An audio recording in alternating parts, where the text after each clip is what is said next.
This content is AI generated for informational purposes only and should not be directly used for clinical decision-making. Hello, and welcome back to the Neurosurgery Hub podcast.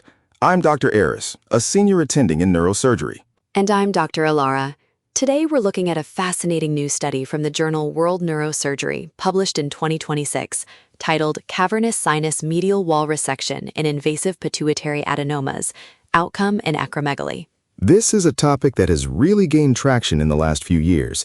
Historically, the cavernous sinus was considered a bit of a no-man's land for many surgeons, particularly the medial wall. When we talk about invasive pituitary adenomas, we're often talking about those that infiltrate the cavernous sinus, and this study specifically looks at how we handle that medial wall to improve outcomes. Exactly.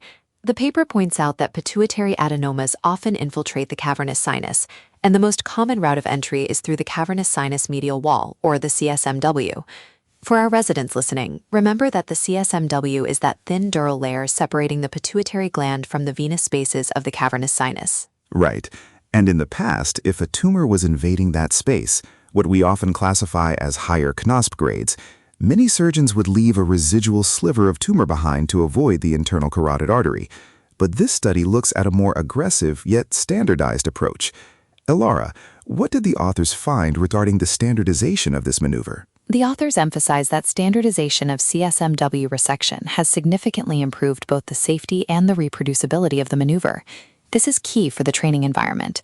By having a standardized protocol for resecting the medial wall, it's no longer just a heroic measure by a few select surgeons. It becomes a reproducible surgical step that can be taught and performed with high safety margins. And that safety profile is crucial. When we talk about invasive adenomas, we are often dealing with tough-to-cure cases. The study specifically highlights growth hormone or GH secreting adenomas, which cause acromegaly.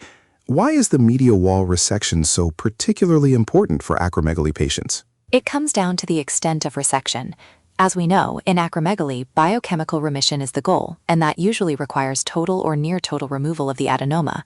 The study evaluated surgical outcomes and found that resecting the CSMW may increase the extent of resection. If the tumor has infiltrated that medial wall, simply scraping it off might leave microscopic cells behind, leading to persistent GH elevation.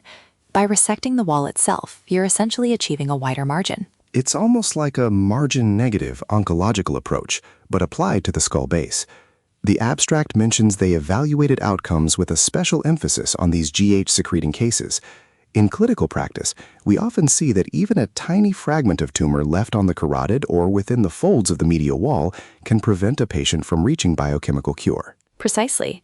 And by standardizing the approach to the CSMW, the study suggests we can push the boundaries of what we consider resectable in the cavernous sinus. The focus wasn't just on can we do it, but on the outcome. By improving the extent of resection through this technique, we are directly impacting the hormonal remission rates for these acromegaly patients. Let's touch on the safety aspect again. For the residents listening, the cavernous sinus contains the ICA and several cranial nerves, 3, 4, V1, V2, and V6. Resecting the medial wall puts you right in the vicinity of the carotid. If the study claims this is safer now due to standardization, it implies that our understanding of the planes between the medial wall and the adventitia of the artery has matured. Definitely.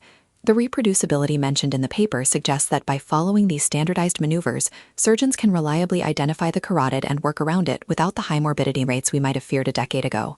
It transforms the CSMW from a barrier into a surgical corridor. So the take-home message from this 2026 World Neurosurgery paper seems to be that we should no longer view the cavernous sinus medial wall as an absolute stopping point, especially in invasive GH-secreting adenomas. Exactly. Standardization is the bridge to safety. By resecting the CSMW, we increase the extent of resection, which is the most critical factor for surgical success in acromegaly. Fascinating work. It's a great reminder of how surgical technique continues to evolve to meet the challenges of invasive pathology. Thanks for joining us today on the Neurosurgery Hub podcast. Thank you, Dr. Aris. We'll see you all in the next episode.